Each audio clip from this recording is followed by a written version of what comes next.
já vai deixando seu like. Vamos todos juntos com o bate-pronto desta quarta-feira. Hoje com o Mauro César, com o Vampeta, com o Vanderlei Nogueira. E a gente abre, é claro, falando de seleção brasileira. Amanhã tem, né? Como eu disse, Brasil e Colômbia, Colômbia e Brasil em Barranquilla. O Fernando Diniz, que vem esboçando uma escalação com 4 atacantes. Os companheiros que acompanham de perto as movimentações da seleção brasileira já passaram até uma provável escalação do Brasil. E a gente passa agora para você que nos acompanha pelas ondas do rádio e também no canal do YouTube Jovem Pan Esportes. Brasil que deve começar a partir de amanhã com Alisson, Emerson Royal, Marquinhos, Gabriel Magalhães, Renan Lodge, André, Bruno Guimarães, Rafinha, Rodrigo, Vini Júnior e Gabriel Martinelli. Uma espécie aí de 4-2-4 para enfrentar fora de casa a seleção colombiana. Muito boa tarde para você, Vampeta. O que falar dessa provável escalação do Brasil? Vou repetir aqui, ó. Alisson, Emerson Royal, Marquinhos, Gabriel Magalhães, Renan Lodge, André e Bruno Guimarães. Aí no ataque vem Rafinha, Rodrigo, Vini Júnior, Gabriel Martinelli, Endrick, que deve começar no banco de reservas. Vampeta, muito boa tarde. Boa tarde, Pedro, professor Vanderlei, boa tarde, Mauro, boa tarde a todos, né? Eu vi também essa formação aí. O Brasil está treinando agora pela manhã, viaja, né, à tardezinha, à noite. A Barranquilla dá 6 horas de voo, né? Fretado até lá. O Diniz treinou essa formação aí ontem, Pedro. E tem o Gabriel Jesus que, né, tá lesionado, foi convocado, tá fazendo tratamento para provavelmente ser aproveitado contra a Argentina. Nem embarca com a seleção para a Barranquilla para enfrentar a Colômbia. Eu sei que os ingleses lá, né, o pessoal do Arsenal, o Arteta tá lá, que nem o Mauro fala, soltando abelhas africanas lá, né? Porque não tinha condições de jogar pelo Arsenal e pela seleção também tá lesionado e vai tentar se recuperar, João. Agora, essa questão que o Vampeta levantou, né? Até hoje cedo um colega lá da imprensa inglesa mandou uma mensagem perguntando, né, se tinha alguma informação a mais sobre a questão de Jesus. Eu falei, olha, tá treinando, isso aí, tá treinando, não vai viajar. Está treinando separadamente e a CBF o prepara para jogar para ficar à disposição, né? Jogar ou não, depende ali do Fernando Diniz, contra a Argentina na terça-feira. E os caras do Arsenal estão bem na bronca mesmo, né? Porque eles entendem que o jogador está machucado, que nem deveria ter sido convocado ou viajado. Eu acho que isso escancara uma situação que passa da hora de uma discussão mais ampla e de uma postura mais firme dos clubes de futebol. Alguém alega, mas convocaram o Martinelli, aí depois não podia porque estava machucado, aí ele jogou pelo Arsenal. Eu entendo da seguinte forma, se o Martinelli está machucado e é convocado para a seleção e ele não vai porque ele está machucado, ele se recupera e vai jogar pelo Arsenal porque acelerou a recuperação, ele não viajou, ficou na Inglaterra, ele está no clube que contratou, que pagou por ele, que paga o salário, que paga a conta. Que paga a conta. Então a prioridade tem que ser do Arsenal, não da CBF. Não da Federação Inglesa, não da Federação Argentina, né? Não dá para tratar como iguais. Não são iguais. Não são iguais. Os clubes é que bancam os jogadores. Quem revela o Gabriel Jesus é um clube, foi o Palmeiras. Quem contratou o Gabriel Jesus foi o Manchester City, pagou uma grana. E quem depois tirou o jogador do City foi o Arsenal, pagou uma grana. Então tem dinheiro envolvido, expectativas, competição importante. Eu acho assim que, mas e como é que fica a seleção? Fica com o que é possível. Isso aí. Fica com o que é possível. Porque é uma relação muito cruel, é muito fácil para uma... Não é só a CBF, não, qualquer confederação. Você convoca o jogador, aí a FIFA permite, tira o cara quase que à força. E o jogador fica numa situação muito embaraçosa.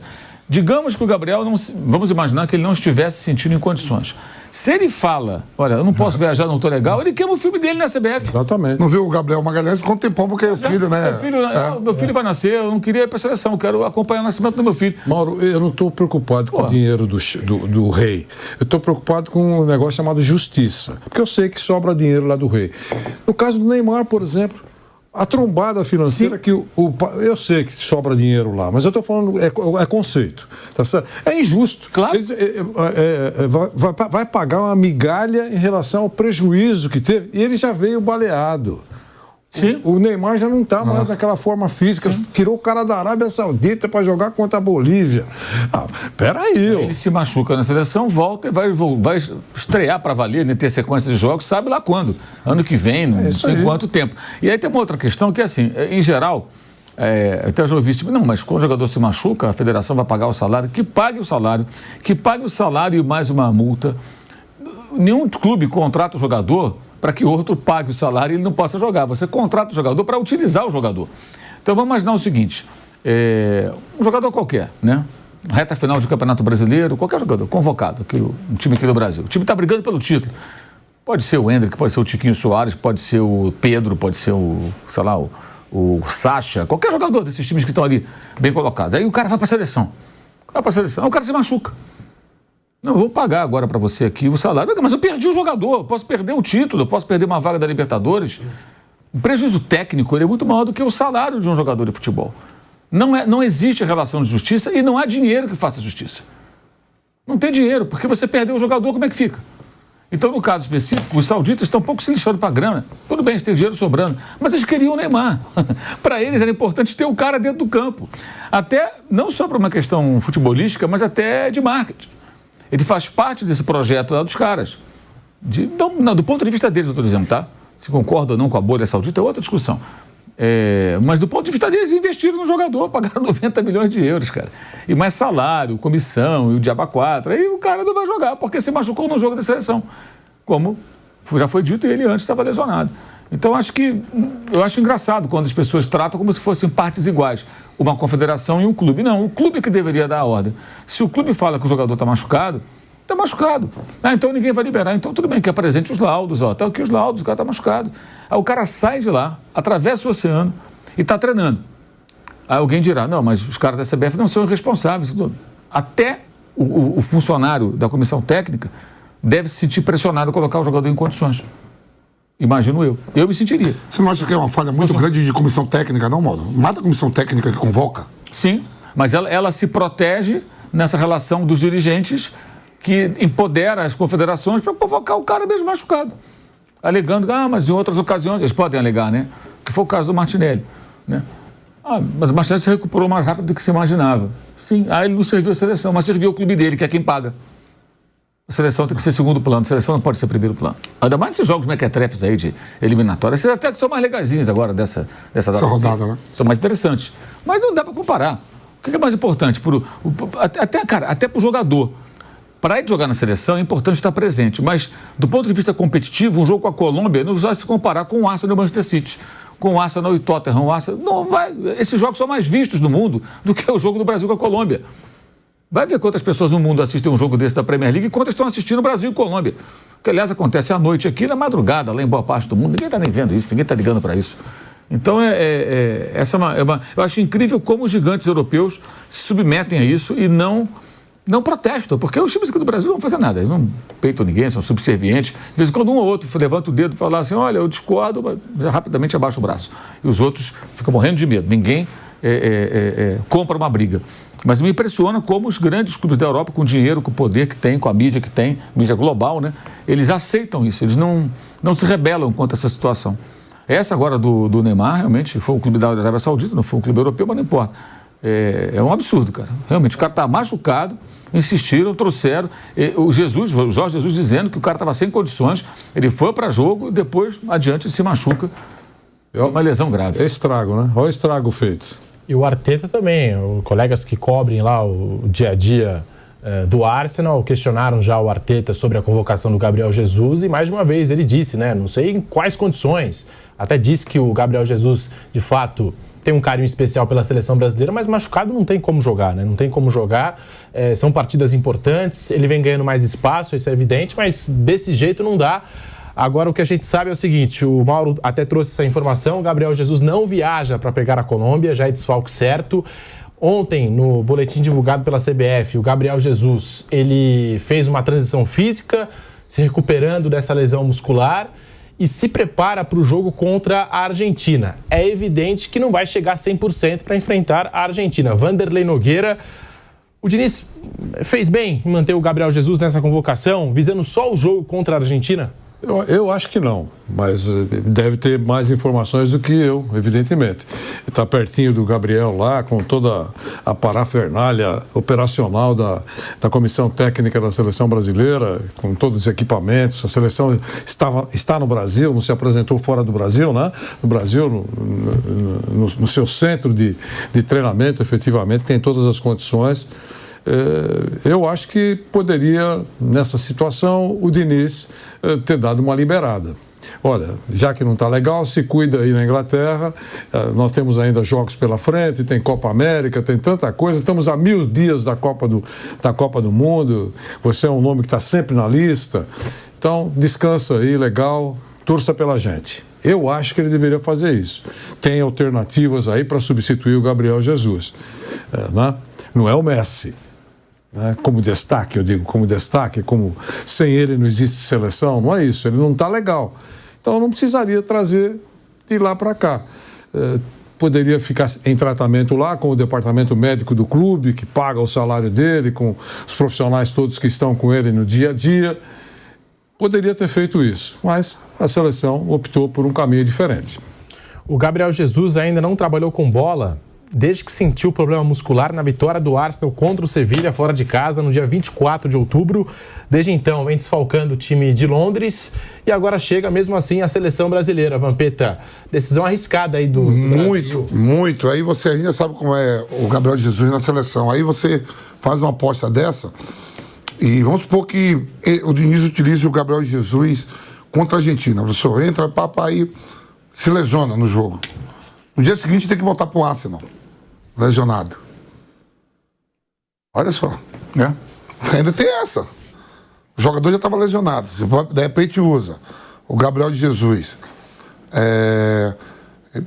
Deus queira que não.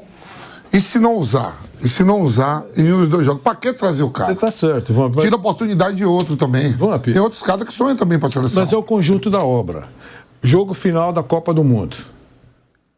Ronaldo semi-liberado ou semi-baleado? Certo? Voltou da clínica. Olha o quadro. Voltou da clínica. Chega no vestiário. Joga ou não joga? Atenção. Jogo final. Aí cabe. Correr isso. Não, lógico. Ronaldo, não aí na situação não. Estou bem. Doutor Lídio, como é que ele está? Não deu nada no exame aqui. Acabamos de chegar da clínica, não deu nada. Com a roupa está o Edmundo. Edmundo, tira a roupa. Vai o Ronaldo. Correu risco. Mas você entende até o Zagallo. Jogo final, não dá para... No próximo jogo talvez ele esteja inteiríssimo. Não tem, acabou ali. Né? Aí você entende. Nesse caso, por exemplo, que não é jogo final, não vai alterar a classificação para da seleção brasileira para a Copa do Mundo. É um jogador que está lá se recuperando. Não precisa trazer. Eu acho que o Diniz podia ter liberado. Eu estou falando do Diniz porque eu não sei se tem mais alguma coisa por trás. Então eu tenho que falar o técnico, né? Ele que convoca, ele que desconvoca. Podia ter dado uma liberada. Acho que não precisava trazê-lo nessa circunstância em que não é nenhum jogo de vida ou morte. O Fernando Diniz tentou explicar por que ele colocou o Gabriel Jesus na lista da seleção brasileira. O Diniz fala e a gente acompanha aqui no Bate-Pronto da Jovem Pan. O que aconteceu... Se vocês repararem, essa convocação ela está sendo hoje mais perto, não foi por conta do meu momento do Fluminense prioritariamente. Coincidiu, até foi bom por conta disso também. Mas a nossa solicitação à CBF, a gente foi prontamente atendido, a CBF ela foi muito solícita em relação a isso, é divulgar a lista um pouco mais próxima dos jogos, justamente para os jogadores que às vezes têm lesão ou aqueles que estão com saúde. Quando você convoca muito previamente, depois você tem que desconvocar porque machucou, como aconteceu aqui já algumas vezes. E na última convocação, a gente não tinha convocado o Martinelli, um jogador do Arsenal. Eles se reportaram à CBF de uma maneira sempre não muito completa, então a gente não imaginava que o Martinelli podia estar pronto para jogar os jogos que a gente tinha diante da Venezuela e do Uruguai. E o Martinelli ficou pronto para jogar antes dos nossos jogos. Então, uma das coisas que a gente fez foi aproximar mais para ter menos erro nesse sentido. E o Arsenal, por conta disso também, a gente vai trazer o Gabriel para saber quais são as reais condições, porque a gente tem 15 dias ainda para os jogos. Então a gente acredita que o Gabriel, pela lesão que ele teve, ele possa reunir boas condições para jogar. É um jogador que eu gostaria muito de contar para os dois jogos. Então a gente trouxe para ver. Se vocês repararem na lista também, a gente tem 24 jogadores. Caso aconteça alguma coisa com ele, a gente vai ter os 23, não vai precisar fazer uma nova mexida na convocação.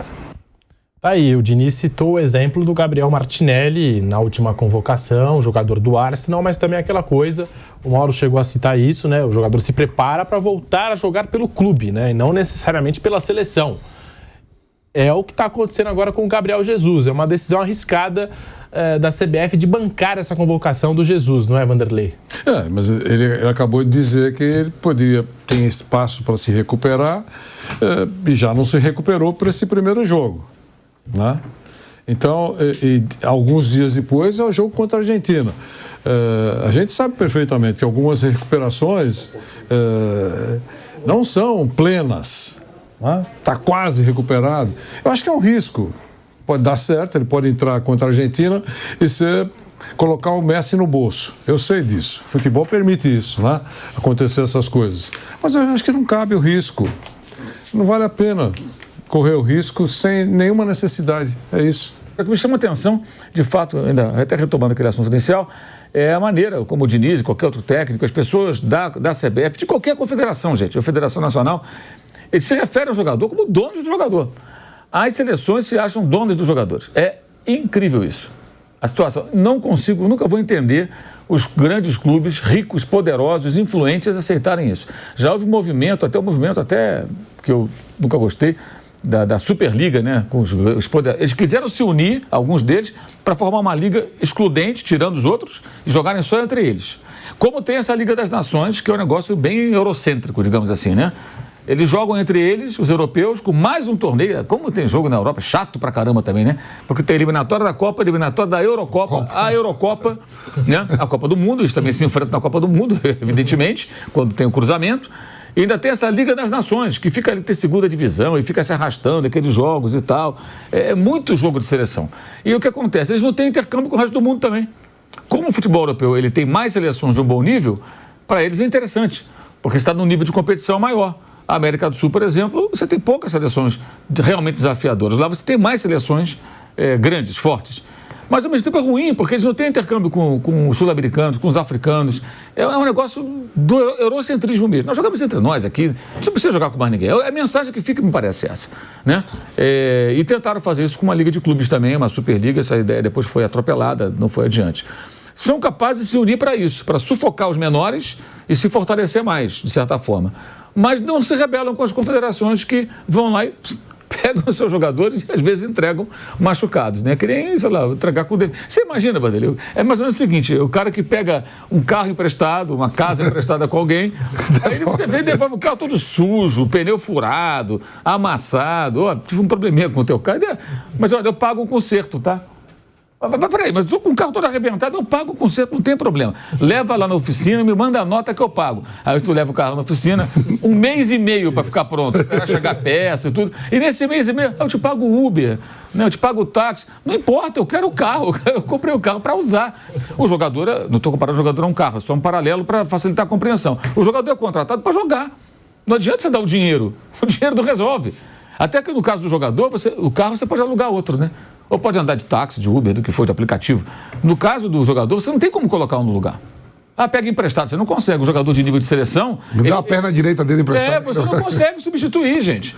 Entendeu? Assim, de um cara do mesmo nível. Porque você não vai pegar emprestado um cara, fera, para jogar, sei lá, 6 meses que o outro está machucado.